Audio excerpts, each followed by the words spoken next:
नमस्कार। सिंधु सागर भारत जे channel में अवां सभिनीनि जी दिली आजां।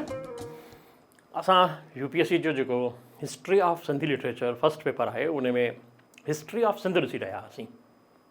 हिस्ट्री ऑफ सिंध में जेके असांखे मददी किताब मिलिया आहिनि मूंखे, उहो आहे हिकिड़ो क़दीम सिंध भेरूमल महरचंद आडवाणीअ जो, ॿियो आहे भारतीय भूगोल का संक्षिप्त इतिहास संजीव सान्याल जो, टियों आहे सरस्वती सिंधु सभ्यता ऐं चौथों आहे सिंध सिंधी समाज ऐं कथा साहित्य जो इतिहास। दोस्तों, जॾहिं पिछलो लेक्चर अपलोड थियो आहे वेबसाइट ते त कुझु ॿारनि किताबनि जी घुर कई आहे त हीअ किताब किथां मिलंदा। हीअ ॿई किताब तव्हां मूंखे ईमेल ते या पोस्ट एड्रेस ते या टेलीफोन ते मुंहिंजे नंबर ते तव्हां मूंखे कॉल करे मूंखां वठी सघो था पिया। मुंहिंजी एड्रेस आहे doctor Suresh Bablani, A239 Prem Prakash Kunj, Panchsheel Nagar, Ajmer 9414314572 and email address आहे ess.bablani@gmail.com। हीअ जेके किताब आहिनि उहे तव्हां मूंखां घुराए सघो था पिया। ऐं जेकॾहिं तव्हांखे भेरूमल महरचंद वारो किताबु खपे त तव्हांखे राष्ट्रीय सिंधी भाषा विकास परिषद यानी क़दीम सिंध जी कॾहिं किताबु खपे तव्हांखे त उहो तव्हां NCPSL मां घुराए सघो था पिया। एंड NCPSL जी जेका एड्रेस आहे उहा आहे west block 8th wing 7 sector 1 RK Puram New Delhi 110066। हुननि जो फ़ोन नंबर आहे 01126180104 खां वठी 06 ताईं। हिते जेको बि स्टाफ तव्हांखे हुते मिलंदो तव्हां उनखे चवंदा त तव्हांखे उहे ॿुधाईंदा कि तव्हांखे घणा पैसा उन्हनि जा जमा कराइणा आहिनि ऐं तव्हांखे किताब बाई पोस्ट रस्ते तव्हांखे मिली वेंदो। त हाणे असीं हिन ॿिए भाङे में हलूं था पिया त इहो भाङो असांजो किथां खां शुरू थो थिए, ईसा मसीह खां पहिरीं। इहो कहिड़ो समूह आहे त भारत जा जेके इतिहासकार आहिनि, असांजो जेको जिन इतिहास लिखियो आहे उहे हिननि खे 4 भाङनि में विराईंदा आहिनि। कहिड़ो कहिड़ो? वैदिक काल 6500 खां वठी 1000 सालनि ताईं। इन्हनि जो अहवाल मां मथे पहिरें लेक्चर में ॾेई आयो आहियां। ॿियो भारत जे इतिहास जो स्वर्ण युग 500 खां 800 BC यानी बिफोर क्राइस्ट। इहो आहे। हिन में भॻवानु महावीर ऐं भॻवानु बुद्ध जो जेको कालखंड आहे उहो आहे, उहो हिन में असां ॿुधाईंदासीं। टियों आहे भारत में इस्लाम जो असरु जेको 1000 खां 1700 ताईं आहे, पर सिंध जे इतिहास जे अभ्यास लाइ हिन पीरियड खे असीं 600 ईस्वी खां खणंदासीं। छो जो सिंध ते जेके हमला आहिनि उहे 600 खां शुरू थी विया हली। पोइ जॾहिं हलंदासीं त अॻियां त पाण हिनखे क्लियर कंदा वेंदासीं। चौथों आहे ब्रिटिश काल। ब्रिटिश काल हिंदुस्तान में 1700 खां 1947 ताईं जो आहे। ऐं असीं जेको पंहिंजो सिंध जो जेकॾहिं असां कंदासीं अभ्यास त उहो असां कंदासीं 1843 खां वठी। यानी ब्रिटिश जेका आहे उहा सिंध में 1843 में आई आहे। त उन खां पोइ जेके चेंजिस आहिनि, परिवर्तन आहिनि, कहिड़ो उन्हनि जो असरु पियो आहे समाज ते, साहित्य ते, उन ते असीं उन में डिस्कस कंदासीं। अचो पहिरीं था ॾिसूं भॻवानु महावीर ऐं भॻवानु बुद्ध। उन्हनि जो जेको समूह आहे उन जे समय में सिंध में छा हालति हुई ऐं सिंध में हिननि जो कहिड़ो असरु हो महावीर ऐं बुद्ध भॻवान जो। महावीर ऐं बुद्ध जेके आहिनि उहे भारत जे विचें हिसे में थिया। इन अॼुकल्ह जो जेको बिहार वारो हिसो आहे, उत्तर प्रदेश वारो, इन कालखंड इन जेको भूगोलिक एरिया आहे उन में थिया आहिनि। ऐं जॾहिं विचें भारत में जाति ऐं वर्ण भेद यानी ऊंच नीच छुआछूत इहो जॾहिं हूंदो हो तॾहिं सिंध में न त छुआछूत हूंदी हुई न जातीअ जो भेदभाव हूंदो हो। सभई माण्हू हिकु माला जे मोतियुनि वांगुरु हिकु धागे में पिरोयल रहंदा हुआ। भॻवानु महावीर ऐं बुद्ध जे समय में भारत जो जेके विचें हिसे में थिया, बिहार, उत्तर प्रदेश ऐं मध्य प्रदेश वारे हिसे में उते हुआ। पर सिंध में जेको आहे उन टाइम में भारत में जेको आहे चइजे जाति प्रथा छुआछूत इहो असरु हूंदो हो, पर सिंध में इन जो भेदभाव जा उहे ॼाण असांखे नथा मिलनि। सिंधवासियुनि खुलियल दिमाग़ सां मतिलबु वॾी दिलि सां सभिनी धर्मनि जो, सभिनी मतनि जो, पंथनि जो जेको आहे स्वागत कयो आहे। सिंध में जैन मत जा कुझु साधु ऐं संत पारकर नगर जे पासे में हूंदा हुआ जिते संदन उपासरा हुआ, जिन में रहंदड़ साधुनि खे सेवरा बि चयो वेंदो हो। इहे भॻवानु महावीर ऐं बुद्ध जो कालखंड आहे, माना उते बि शांती हूंदी हुई, सुख हूंदो हो ऐं सिंध जेको आहे ॾाढी सुखी सता बि हुई। छो जो हिते मां थोरो बुलेट पॉइंट्स में थो ॿुधायां, इन करे वधीक उन्हनि जो केतिरो असरु, उन्हनि जा कहिड़ा कहिड़ा साधू हुते उन्हनि जा ॾिना, असांजो छा कोई सिंधी जैन जो तीर्थंकर थियो छा, मां इन ते बिल्कुलु डिस्कस कोन थो कयां पियो, छो जो इहो पंहिंजो हिसो बि कोन्हे। छो पंहिंजो जेको हिसो आहे उहो आहे सिंधी साहित्य जो इतिहास। पर मां रुॻो तव्हांखे पंहिंजे सिंध जो जेको थोरी सी ॼाण ॾियणु थो चाहियां, इन करे ई मां तव्हांखे ॾेयो आहे। उन खां पोइ आहे ईसाई ऐं पारसी, इन्हनि बि सिंध में खोज कई आहे। उहा 519 खां 323 ताईं बिफोर क्राइस्ट जो समूह आहे। इन में इतिहासकार ॿुधाइनि था त 6वीं सदीअ में ईरान जे बादशाह साइरस पंहिंजे राॼ जूं हदूं जेके आहिनि उहे यूरोप ऐं ग्रीस ताईं वधायूं हुयूं ऐं 323 BC में सिकंदर ईरान जे राजा डाइटस खे हाराए ईरान में पंहिंजो राॼ क़ाइमु कयो हो। न ईरान ताईं सिकंदर पहुची थो वञे हली। 3 ॾींहंनि में सिंधू नदीअ जे किनारनि वारो हिसो ईरान जो ॾहों परगिणो हूंदो। माना ईरान में पहिरीं 9 हूंदा हुआ, ॾहों परगिणो जेको आहे उहो सिंध हूंदी हुअसि। त 526 खां वठी 488 BC ताईं ईरान जे राजा दारा जी बादशाह जे टाइम में सिंध पंहिंजनि सोने जी मोहरुनि जे करे जेको आहे मशहूरु हूंदो हो। इन्हनि जी तौर जेका आहे उहा 130 ग्रेन हूंदी हुई। मोहरनि जे हिकु पासे तीर कमान ऐं ॿिए पासे राजा जो चित्र चिटियल हूंदो हो। राजा दारा जे टाइम में सिंधी नौजवान ईरानी फ़ौज में घुड़सवारनि जे रूप में शामिल हुआ। माना ईरान जी जेका फ़ौज हूंदी हुई उन में जेके घुड़सवार हूंदा हुआ उहे सिंधी नौजवान हूंदा हुआ, जिन जी यूनिफॉर्म सूती कपिड़े जी हूंदी हुई। माना इहो ॿुधाए थो त तंहिं टाइम में सिंध में सूती कपिड़ो उणियो वेंदो हो ऐं ठहंदो हो।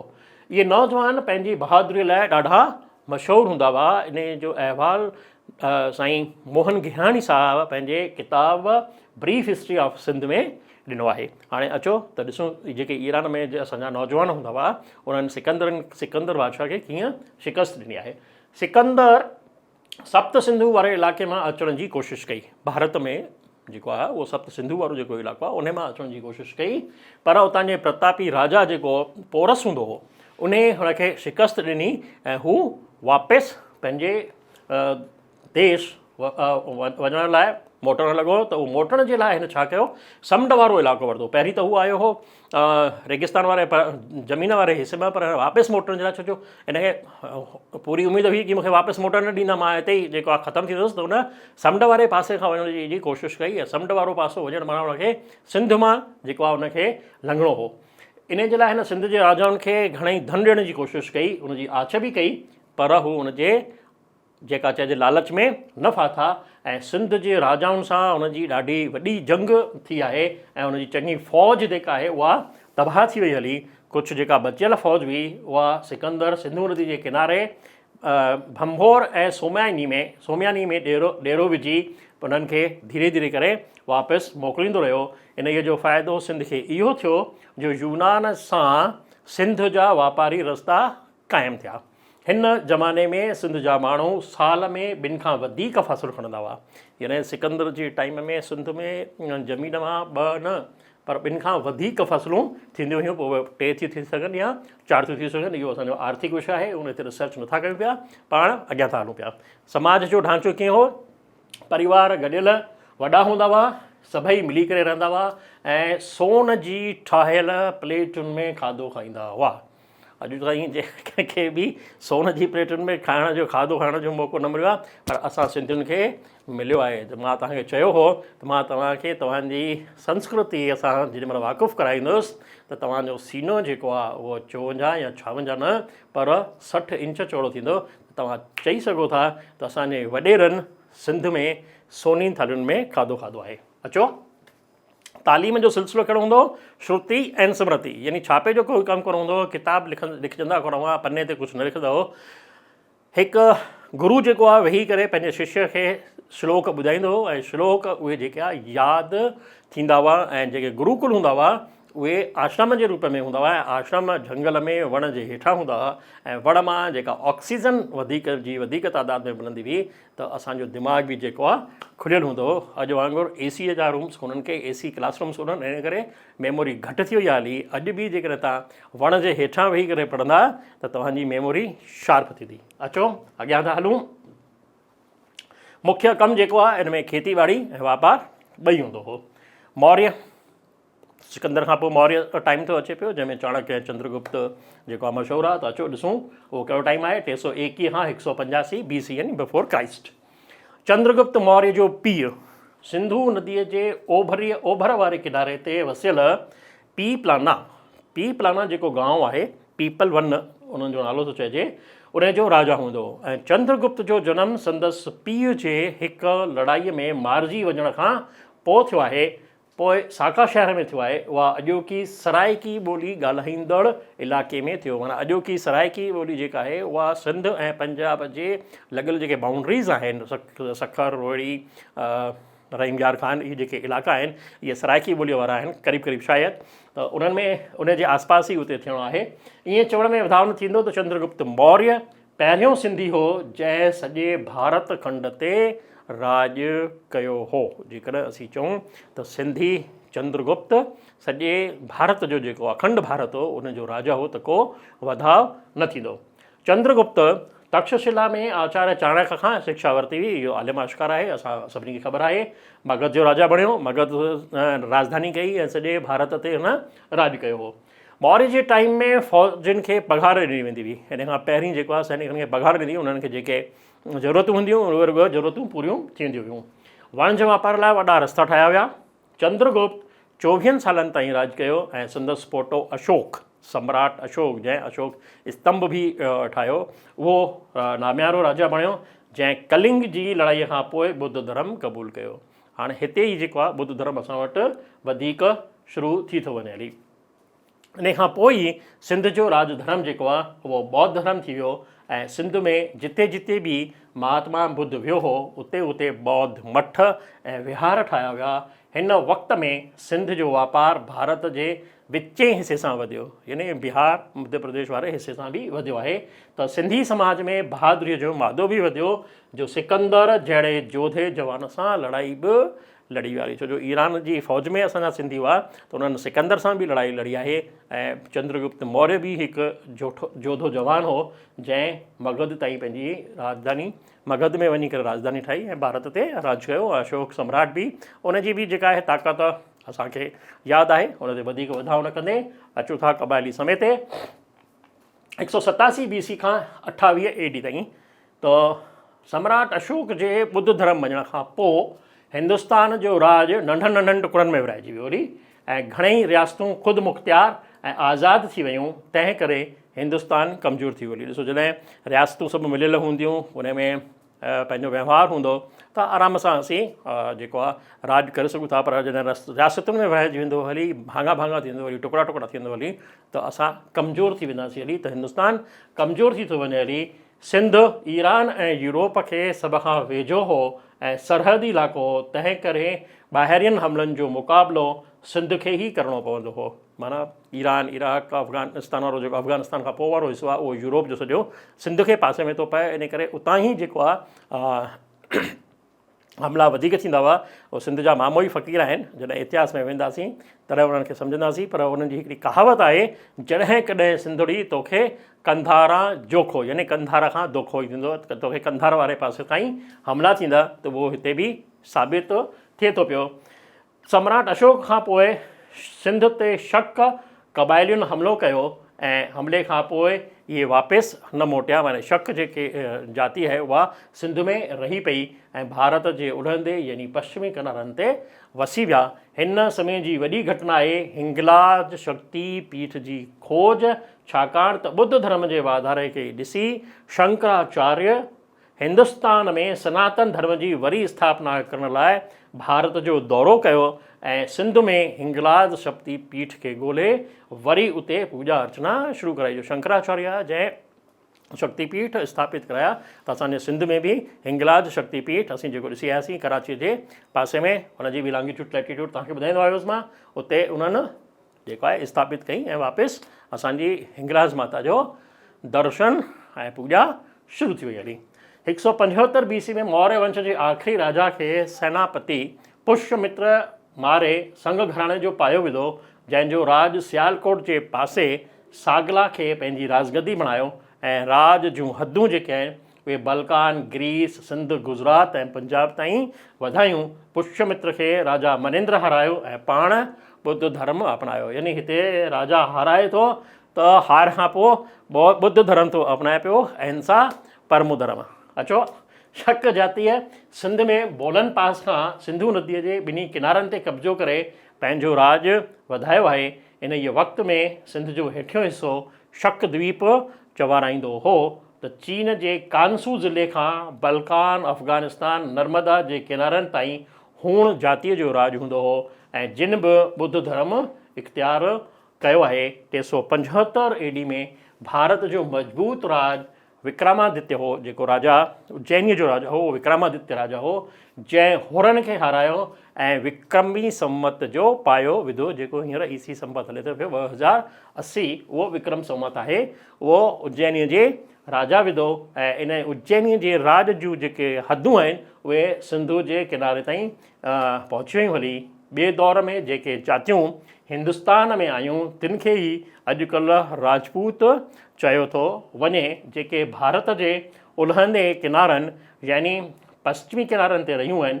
इन्हनि मां हिकु जाति राय घराणो थी सॾिजे तंहिं सिंध में 450 AD खां 643 AD ताईं राज कयो आहे, जिन जा 5 राजा हिन रीत थिया आहिनि। माने ईसा खां पोइ जेको समूह थो अचे उन में हीअ सिंध में राय घराणो थो अचे। अहिड़ी जेके राजपूत राजा हुआ उहे राजपूत राजा में पहिरियों हो राय देवाजी, ॿियो राय सहारस, टियों राय सायसी, पहिरियों राय सहारस ॿियों ऐं राय साहसी ॿियों। तंहिं टाइम में रवाज़ु हूंदो हो की पंहिंजे वॾनि जे नालनि सां ई पंहिंजे ॿारनि जो बि नालो रखियो वेंदो हली, त हुन में पहिरियों ऐं ॿियों ईअं थी वेंदो हली। त पहिरियों राय देवाजी, ॿियों राय सहारस, पोइ राय साहसी, वरी सहारस ॿियों ऐं राय साहसी ॿियों। ईअं ई 4-5 राजाऊं जेके आहिनि असांजा राजपूत रहिया आहिनि, सिंध जा राजा। अचो अॻियां था हलूं पिया। इन जे टाइम में असांजे सिंध जूं हदूं जेके आहिनि उहे किथे केसीं ताईं हुयूं? कश्मीर, कंधार, देवल ऐं ओमानी समुंड ताईं ऐं ॾखण में सूरत पोर्ट ताईं।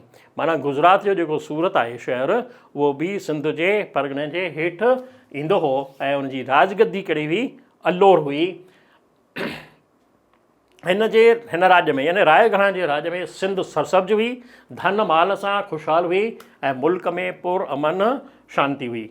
इन टाइम में चयो वेंदो आहे कि जेके वापारी ॿाहिरि वेंदा हुआ उन्हनि खां पुछियो वेंदो हो त तव्हांजो मुल्क कीअं आहे, त वापारी जेको आहे चवंदा हुआ साईं असांजो मुल्क जेको आहे न उहो ॾाढो ख़राबु आहे, उते पाणी कोन्हे को, पाणी ॾाढो परियां थो मिले पियो, रात में जेको आहे भुखमरी आहे, हीअ आहे उहा आहे। त जीअं हुननि जी जेको चइजे कि अट्रैक्शन आहे उहो असांजे सिंध जे पासे न अचे ऐं हू उते ई रहनि। माना जेके सिंधी वापारी हूंदा हुआ उहे पंहिंजे मुल्क खे पंहिंजी जेको ॻाल्हियुनि सां बचाए रखंदा हुआ, पर चवंदा आहिनि कि सुगंध जेका आहे उहा कॾहिं में बंदि नथी थी सघे, उहा फैलजंदी आहे। त उहा सुगंध असांजी जेका आहे फैलजंदी रही ऐं माण्हुनि खे पंहिंजी तरफ़ आकर्षित कंदी रही ऐं हुननि जी जेके इच्छाऊं हुयूं त असीं सिंध ते कब्ज़ो कयूं, इन करे हू सिंध ते हमला बि कंदा रहिया जीअं हू माल असबाब पंहिंजे पासे में खणी सघनि। अचो, हिन वक़्त में सिंधी कैलेंडर जो बि पायो विधो वियो हो।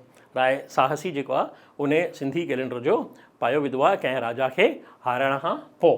जेको राजा राय साहसीअ पंहिंजे पीउ राजा साहिरस जेको ईरान जे राजा नीमरोद सां लड़ाईअ में शहीद थियो जी यादि में शुरू कयो। कहिड़ो कयईं? सिंधी कैलेंडर राय साहसीअ कयो राजा सहारस जे लड़ाईअ में शहीद थियण खां पोइ। कहिड़ी लड़ाईअ में? ईरान जे राजा नीमरोद सां। हिन दौर में 403 ईस्वीअ में ईरान जे राजा बहरान गौर सिंध जी यात्रा कई ऐं सिंध जे राजा भुंगर देव खे पंहिंजी पोटीअ जी शादी कराई। माना भुंगर देव सां पंहिंजी पोटीअ जी शादी कराए सिंध जा ईरान सां रिश्ता मज़बूत कया। इन ई शादीअ में सिंधी ॻाइणनि पंहिंजी कला जो जोहर ॾेखारियो ऐं सिंधी ॻाइणा साणस गॾु ईरान ताईं विया ऐं ईरान जी सरहदुनि खां सिंधी संगीत इंडोनेशिया ताईं पहुतो आहे। सिंधी संगीत जेको आहे सिंध जूं हदूं कॾहिं पार कयूं आहिनि? राजा सारस जे टाइम में। ऐं उहे हदूं जेके आहिनि उहे ईरान खां इंडोनेशिया ताईं पहुतियूं आहिनि। माना केॾो असांजो सुहिणो ऐं बढ़िया संगीत हो इहो हिन जी बखान थो करे वियो। राजा राह सायसी ॿियों जेको आहे उन जे वक़्त में सभिनी खे न्याय मिलंदो हो। हिन जे राज में बेगारी जेका मज़दूरी थींदी आहे पर बेगार उनखे बंदि करायो वियो ऐं ग़रीबनि खे पंहिंजो टैक्स फ़सुल जे रूप में ॾियण जी छूट हुई। एतिरो क़दुरु जो हू टैक्स क़िस्तुनि में बि ॾेई सघंदा हुआ, यानी ईज़ी इंस्टॉलमेंट्स EMI उन जे रूप में उभरी सघंदा। जेकॾहिं उन वटि टैक्स लाइ फ़सुलु कोन्हे त फ़सुलु बि तव्हां थोरो थोरो करे राजा खे चुकाए सघो था पिया। राय घराणे खां पोइ जेको घराणो शुरू थो थिए उहो घराणो आहे ब्राह्मण घराणो। हाणे ब्राह्मण घराणो कीअं थो शुरू थिए, अचो ॾिसूं था। उहो कॾहिं खां आहे 643 खां वठी 712 ईस्वी ताईं। राय साहसी ॿियों जेको आहे उन जे राज में कश्मीर जो हिकु ब्राह्मण चच नाले सां, जेको चचनामो बि किताब लिखियलु आहे, उहो उन महामंत्री जे नाले आहे। उहो महामंत्री छा थो थिए, अचो ॾिसूं था। इहो वज़ीर हूंदो हो जेको राजा जो विश्वास पात्र हो ऐं राजमहल में अचण वञण ते संदसि खे का रोक टोक न हूंदी हुई। राय साहसीअ जी मौत खां पोइ चच जेको आहे राणी सहंदीअ सां शादी कई ऐं पाण राजा बणियो ऐं सिंध में राजपूत राज ख़तमु थो थी वञे हली 643 में, ऐं उते शुरू थो थी वञे हली ब्राह्मण राज। ऐं ब्राह्मण राज में असांजूं जेके हदूं आहिनि उहे ओभर में कश्मीर, ओलह में मकरान ऐं ॾखण में समुंड जे किनारे ताईं हूंदो हो ऐं उत्तर में कुर्दान ऐं कीकाण पहाड़नि ताईं फैलियल हुई। त कीकाण मां तव्हांखे पहिरीं बि ॿुधायो आहियां, उतां जा घोड़ा मशहूरु आहे, उतां जी केकई राणी बि हूंदी हुई। त राजा चच जो जेको आहे उहो सिंध में 40 सालनि ताईं राज कयो आहे ऐं चच खां पोइ संदसि भाउ जेको आहे उहो चंदुर राज ते वेठो आहे। उन टाइम में हुन जेको आहे 7 साल उन ते सिंध ते राज कयो आहे। तंहिंखां पोइ दाहिर जेको आहे, राजा दाहिर जेको चच जो पुटु हो, उहो सिंध जो राजा थियो ऐं जेको तमामु वीर ऐं प्रतापी हो। दाहिर रमल जे राजा सां हिकु लड़ाईअ में 80,000 सिपाही ऐं 50 हाथी हुन जा क़ैद कया हुआ। संदसि राज में अरब मुल्कनि ताईं वापारु हलंदो हो। हिन समय में ई अरबनि सिंध ते 17 भेरा हमिलो कयो। 16 भेरा त हू हाराए करे वापसि विया हली, पर कॾहिं बि अरबनि खे सिंध फ़तह करण में कामयाबी न मिली। माना राजा ॾाहिर ई आहे जंहिं 16-17 दफ़ा जंग जोटी आहे ऐं सिंध ते हमलनि जी वॾी वजह सिंध जी माली बहबूदी, खेती ॿाड़ी, अन्न धन जा भरियल भंडार हुआ। ऐं राजा ॾाहिर खे अरबी सेनापति मोहम्मद बिन कासिम जेको आहे उनजी पूरी तव्हांखे हिस्ट्री ख़बर आहे कि राजा ॾाहिर जॾहिं मोहम्मद बिन कासिम अचेसि थो, उन सां लड़ाई लड़े थो हाथीअ ते वेही करे, त उनजे उहिदे में जेको आहे बाहि थी लॻी वञे हली ऐं हाथी उनखे बाहि विसारण थो वञे पियो। त औरतूं जेको आहे जेके उनजा फ़ौजी हुआ मोहम्मद बिन कासिम जा, उहे औरतुनि जे रूप में बचायो कनि था ऐं उनखे उनजी तरफ़ जॾहिं वञे थो स्त्रियुनि खे बचाइण जे लाइ, त उनखे मारे करे सिंध ते जेको आहे मोहम्मद बिन कासिम पंहिंजो राज क़ाइमु करण जी कोशिशि कई आहे। ऐं इन में हुनजो पूरो जेको परिवार आहे उहो बलिदान थो थी वञे हली। इन ते मां पूरी वधीक जेको आहे वाखान नथो कयां, छो जो इहो असांजो सभिनीनि जो पढ़ियलु आहे त हुनजो परिवार, हुनजी राजकुमारियुनि जेको आहे कीअं हजाज खे कूड़ ॻाल्हाए करे मोहम्मद बिन कासिम खे मारायो ऐं पंहिंजे पीउ जे क़त्ल जो जेको आहे उहो बदिलो वरितो आहे। सिंध जे इतिहास में ही सुहिणो वर्कनि में लिखियलु आहे। हिननि जी कुर्बानी ॿिन्ही टिनी भातियुनि जी आहे ऐं हिन ई टाइम में सिंध में पहिरियों दफ़ो जौहर थियो आहे। माना चित्तौड़ में जौहर पोइ थियो आहे, पहिरीं जेको जौहर थियो आहे उहो असांजे सिंध में थियो आहे। उते इन करे थियो छो जो असांजा जेके हुनजा राजा जा विश्वास पात्र आहे उन्हनि ई हुननि सां विश्वासघात कयो ऐं इन करे उते सिंध में अरबनि जो जेको राज आहे उहो क़ाइमु थो थी वञे हली। हाणे अरबी काल जेको आहे असां वटि सिंध में उहो 712 खां 845 ताईं आहे, 845 ताईं। हाणे इन राज्य में राजा ॾाहिर खां पोइ सिंध में अरबी राज क़ाइमु थिए थो ऐं हिंदुस्तान में सभ खां पहिरीं सिंध में इस्लाम पंथ जी शुरूआति थिए थी पई। यानी मोहम्मद बिन कासिम जॾहिं अचे थो त उन खां पोइ ई हिते हिंदुस्तान में असांजे सिंध में इस्लामी पंथ शुरू थी थो वञे हली।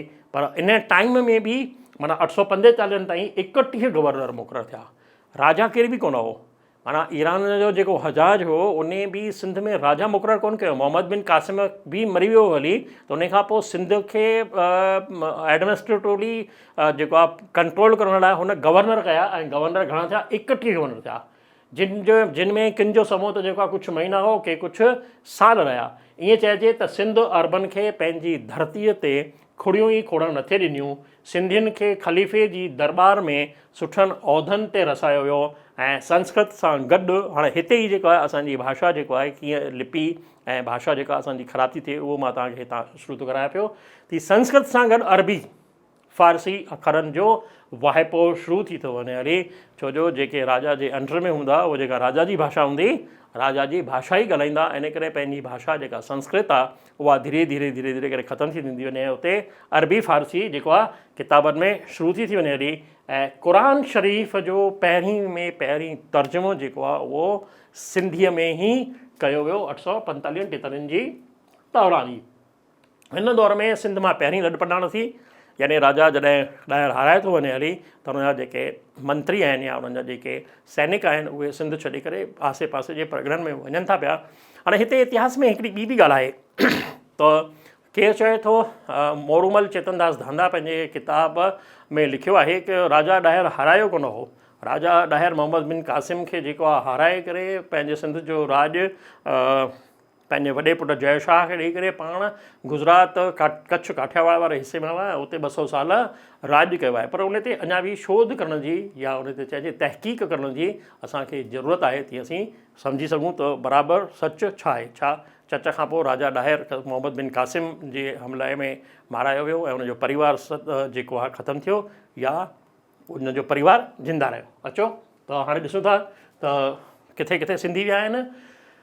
मुल्तान, कच्छ, काठियावाड़, पंजाब ऐं राजस्थान वारे पासे में हलिया विया आहिनि जॾहिं मोहम्मद बिन क़ासिम हाराए थो वञे या राजा ॾाहिर हाराए थो वञे हली। तंहिं खां पोइ त आज़ाद सिंध ऐं मोहम्मद गज़नवी जी काहूं। हाणे मोहम्मद बिन क़ासिम खां पोइ केरु थो अचे, मोहम्मद गज़नवी, जंहिं सोमनाथ मंदर ते बि हमिलो कयो आहे 715 खां 1010 जे दौरान अचे थो पियो। इन खां पोइ मोहम्मद बिन क़ासिम जो पुटु हो उमरो, उन ब्राह्मणाबाद जे पासे में मंसूर नओं शहर अॾायो ऐं अरबी फ़ौजूं सिंधु नदीअ जे किनारनि ते रहणु लॻियूं। हिंदू राजाउनि वांगुरु अरबन बि हाथी पालणु शुरू कया। अरबन जे हिकु सरदार उमर बिन अब्दुल अज़ीज़ सिंध में पंहिंजी ख़ुदि मुख़्तियार हुकूमत क़ाइमु कई ऐं 712 खां 1000 ताईं सिंध में इस्लाम मत जो प्रचार थियो ऐं इस्लाम क़बूल न करण ते जजिया कर ॾियणो थिए पियो ऐं जजिया खां पोइ बि ज़ुल्म न घटिया त ठटे जे शाह मिर्ख जे ज़ुल्मनि खां पोइ 1007 में हिंदू समाज जी प्रार्थना भॻवानु ॿुधी ऐं झूलेलाल जो जनमु थियो ऐं झूलेलाल जो जनमु 1007 में थो थिए पियो ऐं मिर्ख शाह खे सदबुद्धि ॾियण लाइ हुनखे जेको आहे सदबुद्धि ॾियण जे लाइ हुनखे चमत्कार थो ॾेखारे पियो। मिर्ख शाह मञे थो, मञण खां पोइ हिंदुनि ते ज़ुल्म कुझु घटिजनि था ऐं इन्हनि जे जनम ॾींहं ते असीं चेटीचंड जो त्योहार बि मल्हाईंदा आहियूं। इहा असांजी हिन समय जी वॾी घटना आहे। 1010 में मोहम्मद गज़नवी सिंध जे रस्ते हिंदुस्तान ते 17 भेरा हमिलो कयो ऐं अजमेर जो जेको महाराजा हो, हिंदू महाराज शूरवीर प्रथा सम्राट पृथ्वीराज चौहान, उनखे बंदी बणाए करे पाण सां गॾु वठी थो वञे ऐं गज़नवीअ सिंध जे देवल बंदर ते 15 दफ़ा हमिलो कयो ऐं सिंध खे पंहिंजे राज हेठि आंदो। सिंध में इस्लाम मत जे राज जो थोरे में अहवाल असां ॿिए वीडियो में ॾिसंदासीं। ही हो असांजो अरबन जो काल। अरब जॾहिं असांजे सिंध में अचनि था त उन्हनि केॾी न जेको आहे हिंदू धर्म ते कहा कई ऐं हिंदू धर्म खे मटाए करे इस्लाम करणु ॾियो ऐं इस्लामी जेकॾहिं मत मथे बणियो वियो त उन्हनि ते जजिया कर बि लॻाइणु वियो ऐं उन में साईं झूलेलाल बि जेको आहे जनमु वरितो आहे। त साईं झूलेलाल खां पोइ असांजे सिंध में असांजी सिंध जूं हालतूं कीअं हुयूं उन्हनि खे असां ॾिसंदासीं ॿिए वीडियो में। मित्रों, तव्हांखे हीउ वीडियो कीअं लॻो, तव्हां पंहिंजा राया पंहिंजे कमेंट बॉक्स में लिखी असांखे मोकिलींदा। तव्हांजो प्यार, तव्हांजी मोहबत असांखे मिलंदी थी रहे तव्हांजे कमेंट्स जे रूप में। असांखे हिमत तव्हांजे कमेंट्स मां ई मिलंदी। मुंहिंजो अर्ज़ु आहे जेकॾहिं तव्हांखे वीडियो सुठा था लॻनि त पंहिंजे दोस्तनि दड़नि मिटनि माइटनि साहेड़ियुनि सभिनि ताईं पहुचाईंदा। जय श्री राम, जीए सिंध, जीअनि सिंधियत खे चाहण वारा।